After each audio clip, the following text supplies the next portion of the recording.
For millions of Canadians, the day doesn't truly begin without a stop at Tim Hortons.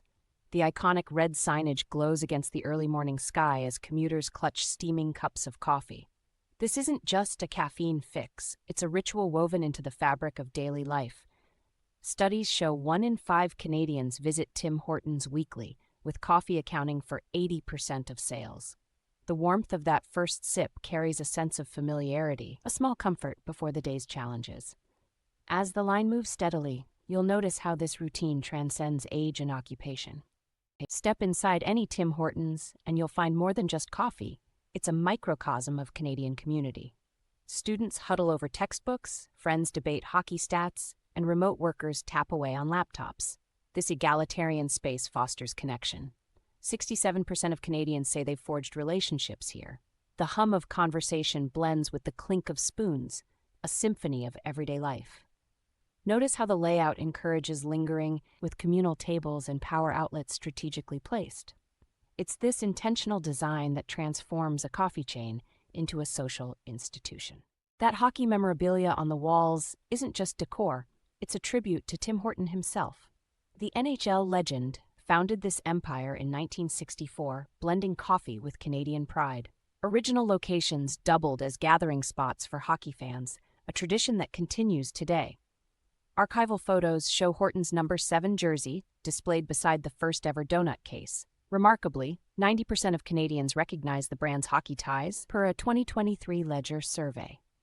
This legacy explains why even non-coffee drinkers feel a kinship with the chain, its heritage served in a double-double. Tim Hortons doesn't just sponsor hockey, it fuels Canada's national obsession. The Timbits minor hockey program supports over 50,000 kids annually, providing equipment and ice time.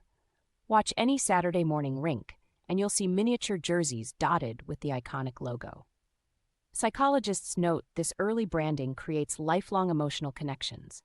The company's annual Hockey Day in Canada broadcasts unite 12 million viewers, equivalent to 1/3 of the population. From Pee Wee leagues to NHL partnerships, Tim's leverages hockey's cultural capital like no other brand. Beyond hockey, Tim Hortons philanthropy brews real change. Their Camp Day fundraiser sends 19,000 underprivileged kids to summer camp annually, a $15 million investment since 1983. Watch the counter during June. Baristas wear camp t-shirts and customers round up purchases.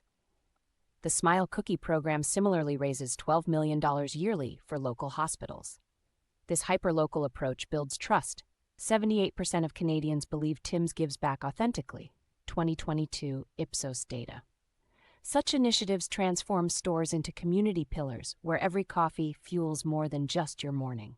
That always fresh promise isn't marketing fluff, it's baked into Tim Hortons' operations. Their 100% Canadian Arabica beans roast daily in Ancaster, Ontario, while wheat for bagels comes from Prairie Farms. The donuts? Made from scratch every 4 hours using a proprietary 1960s recipe.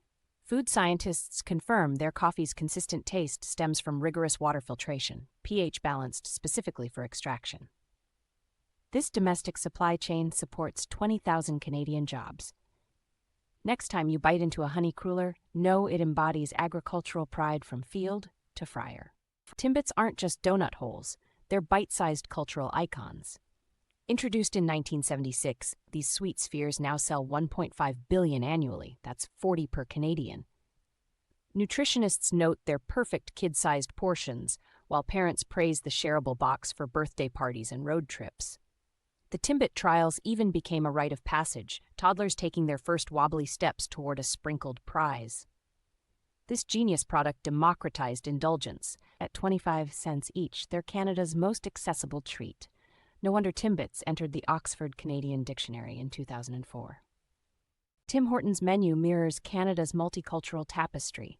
In Quebec, 73% of orders include French vanilla, a creamy cult favorite born in 1988.